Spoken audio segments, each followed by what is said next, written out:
तर मित्रांनो, हा तुम्ही बघत आहात फुल जंगलामध्ये मिळतं आपल्याला आणि हे आहे नाचणी, याची भाकरी बनते. आणि आता आपण चालत आपण छोट्याशा नदीमध्ये, आमच्या गावाकडची छोटीशी नदी आहे. तुम्ही बघू शकता इथे बघा तुम्ही छोटे छोटे मासे आहेत, दिसत आहेत का तुम्हाला? हां बघा ते बघा ते बघा छोटे छोटे मासे आहेत. आमच्या नदीला एवढे मोठे मासे नाहीत कारण आमची छोटी नदी आहे.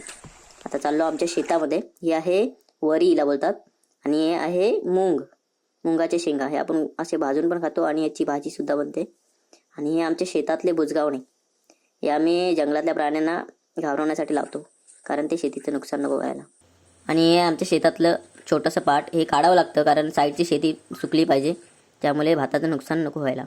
आणि आपण जाऊत आता आमच्या गोठ्याकडे, आमच्याकडे वाडा पण बोलतात त्याला. आणि इथे आहे चिचणी, तुम्ही खाल्ली असेल तुम्हाला माहीत असले तर. आणि ही आमची गाय.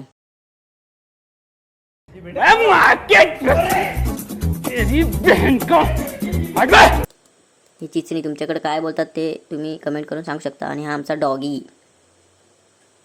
तर ह्या आतमध्ये सर्व भात वगैरे सर्व लावून ठेवलं व्यवस्थित पावसाकडून वाचवण्यासाठी. आणि आमचा बैल. काल जोरदार पाऊस पडल्यामुळे आज हे सर्व सुकत व्यवस्थित टाकले होते आणि आता हे आम्ही सुरक्षित ठिकाणी या वाड्यामध्ये नेऊन टाकणार कारण आज पण पाऊस येण्याची शक्यता आहे भरपूर.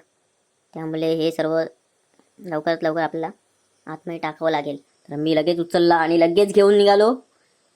पटावट पटावट पटावट टाकले मी 5-6 भारे आणि मग खूपच दमलो. मित्रांनो, आता मी इथं मग घामाघूम झालेलो आहे भारे आणून कारण ते भारे खूप जड असतात. ते बघू शकता पूर्ण हात वगैरे सगळं घामाघूम झालेलं आहे. आणि या भाताच्या पातीमुळे खाज सुटते, खाज बघा. हात पूर्ण ओले झाले आणि मी पूर्ण थकलो आहे. 5-6 भारे झाले टाकून आलोय. आता थोडे बाकी आहेत, आता ओले आहेत थोडे. काल पाऊस पडल्यामुळे थोडं भात भिजले. तर मित्रांनो, कालचा पाऊस आज परतला आणि परत त्यांनी आमचं एक शेत पूर्ण भिजवला. आता याला परत 2 दिवस सुकायला लागतील, त्यानंतर हे परत घेऊन जावं लागेल. थोडं नुकसान होतं पण काय करणार, आता पावसाला पण आपण काय करू शकत नाही. मस्त वादळी वारा सोडून घेऊन आलेला आहे पाऊस. तर चला मित्रांनो, आता आपण भेटूया नेक्स्ट व्लॉगमध्ये. या व्लॉगला तुम्ही लाईक करा, शेअर करा, कमेंट्स करा.